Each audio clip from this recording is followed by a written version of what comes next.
ইতিহাসের সাক্ষী হতে বর্তমানে তেহরানে অবস্থান করছেন আমাদের জাতীয় সংসদের স্পিকার জনাব হাফিজউদ্দিন আহমেদ এবং তিনি সেখানে মিলিত হয়েছেন সেখানকার স্পিকার জনাব গালিবাবের সাথে এবং তিনি শ্রদ্ধা জানিয়েছেন বর্ষিয়ান নেতা শহীদ জনাব আয়াতুল্লাহ খামেনি সাহেবকে।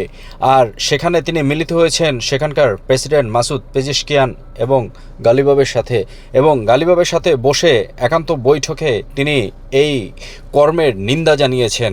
আর তিনি বলেছেন যে এই ধরনের কর্মকাণ্ডের বিচার হওয়া উচিত, আমরা তীব্র নিন্দা জানাই এবং তিনি শোক বইতে স্বাক্ষর করেছেন। এ সময় আমাদের দেশের বিরোধী দল তথা জামায়াতে ইসলামের প্রতিনিধি দলও সেখানে উপস্থিত হয়ে আয়াতুল্লাহ খামেনি সাহেবকে শেষ বিদায় জানান আর সেখানে তারা তার জন্য দোয়াও করেন, তার মাগফিরাতের জন্য।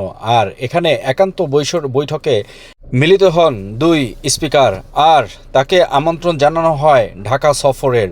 আর দ্বিপাক্ষিক বিষয়ে টুকটাক কিছু আলোচনা হয়, কারণ এ ধরনের একটি পরিবেশে অন্য ধরনের বিষয় আসলে আলোচনা করা সম্ভব নয়। কারণ সেখানে যাওয়া হয়েছে একজন বর্ষিয়ান নেতাকে শেষ বিদায় জানানোর জন্য, তাকে শ্রদ্ধা জানানোর জন্য। আর এই শ্রদ্ধাই হয়তো বাংলাদেশ এবং তেহরানের সম্পর্ক আরও কঠিন করে নিচ্ছে।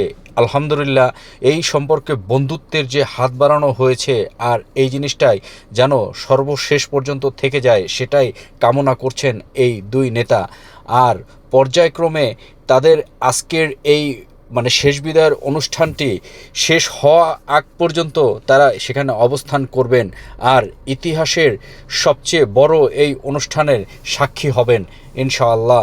আর সেখানে হাজির হয়েছেন শুধু বাংলাদেশি নয় তথা বিশ্বের প্রায় 57টি দেশের নেতারা এবং তারা সবাই নিজ নিজভাবে তাকে শ্রদ্ধা জ্ঞাপন করেন।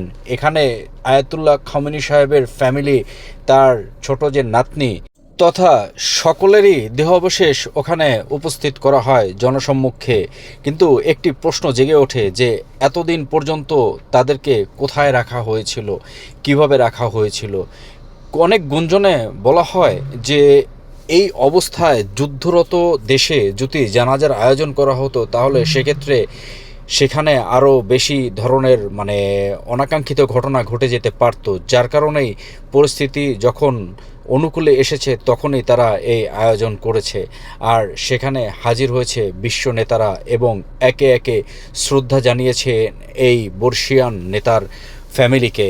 প্রায় 3 কোটির উপরে লোক সেখানে জড়ো হয়েছে তাকে শ্রদ্ধা জানাতে। সবাই অশ্রুজ্জ্বল চোখে তাকে শ্রদ্ধা জানাচ্ছেন।